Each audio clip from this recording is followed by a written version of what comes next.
Hi, my name's Michael Roper. The following is a condensed version of a lecture I recently delivered at Monash University in Melbourne. It captures some of the ideas that preoccupy our practice architecture and is entitled Making the Familiar Strange. Cities shape societies and vice versa. As architects, we have a responsibility to make sure people are aware of this. We need to actively engage them with their built environments. One strategy that interests us is making the familiar strange, which is something we all do every day. Each day we all perform familiar rituals, methods for extracting honey from a jar, procedures for leaving a room, the way we move toothpaste around in our mouths. In making slight adjustments to these everyday actions over time, we make strange or particular what is otherwise familiar and banal. We do the same when we design. We make manifest our interpretation of human action. We represent it and we affect it. We create an image of the world that is unique and at some level strange. As designers, we need to be conscious of this act and of its consequences. Our cities, homes and workplaces have a profound impact upon society. As architects, we must foster awareness about the way people, families and organisations operate and interact with one another in these environments.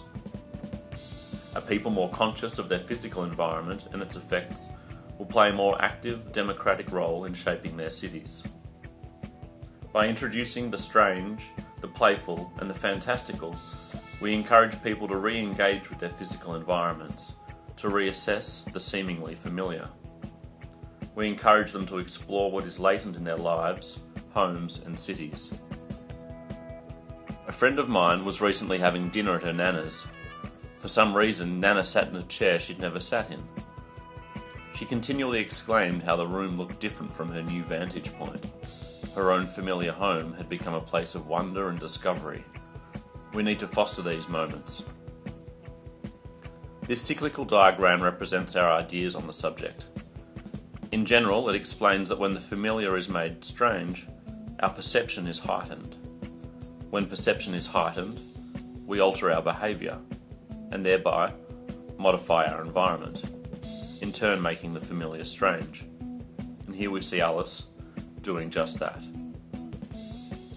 I'm going to go through 5 various strategies that we like to adopt when thinking about making the familiar strange. The first is ambiguity.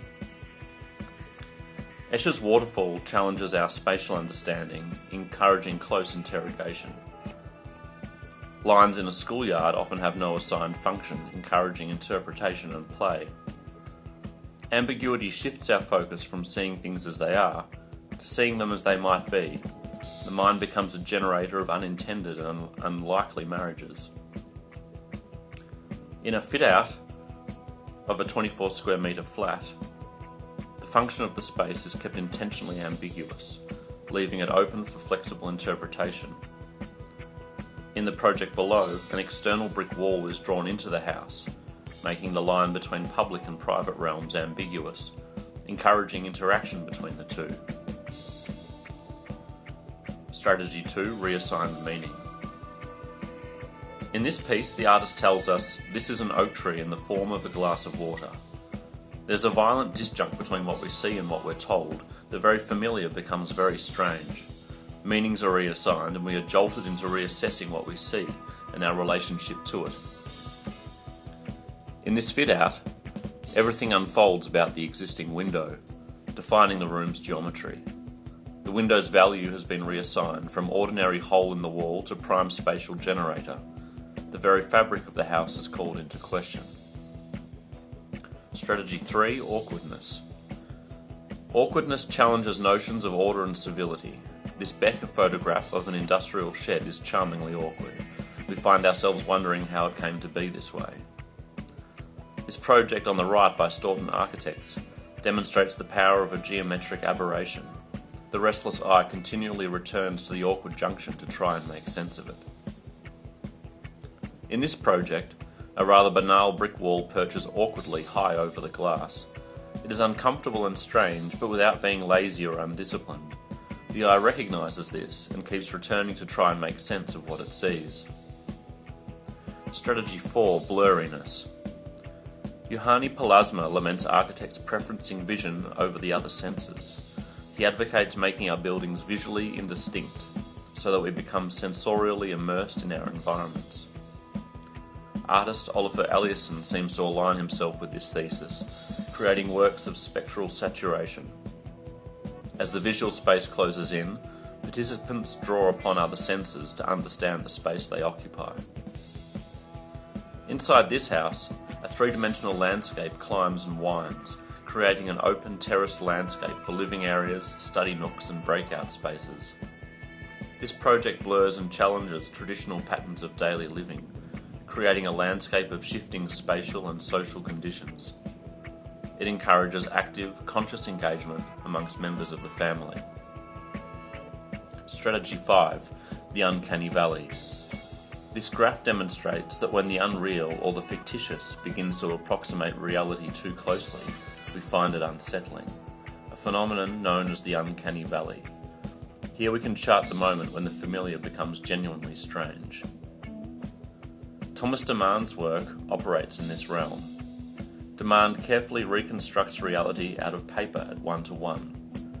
Unless you know, it isn't immediately obvious whether his photographs are of a real or a constructed world. The result is very unsettling as the viewer finds themselves caught in the uncanny valley. In this project, the roof gables of an existing Californian bungalow are propagated like cells in a petri dish growing out into the backyard. In this act of emulation, the extension purports to belong to the existing house, yet seems strangely foreign at the same time. In this installation piece, an empty display cabinet contains a virtual reproduction of the same empty display cabinet, just out of reach. An alternate reality, familiar, just beyond the looking glass. This piece leaves the viewer caught between the real and the fiction. We feel the banality of this gesture, the banality of the display case, is what gives it its potency. Like Nana rediscovering her living room from a new seat. Like Demand's photography, it is unassuming, so when it catches you, it does so by surprise. It starts you questioning the fibre and function of other aspects of your environment. If strangeness lurks in such quiet, small and unassuming places, then perhaps it is all around me. Perhaps I need to look a little closer. I must remain alert. Thank you.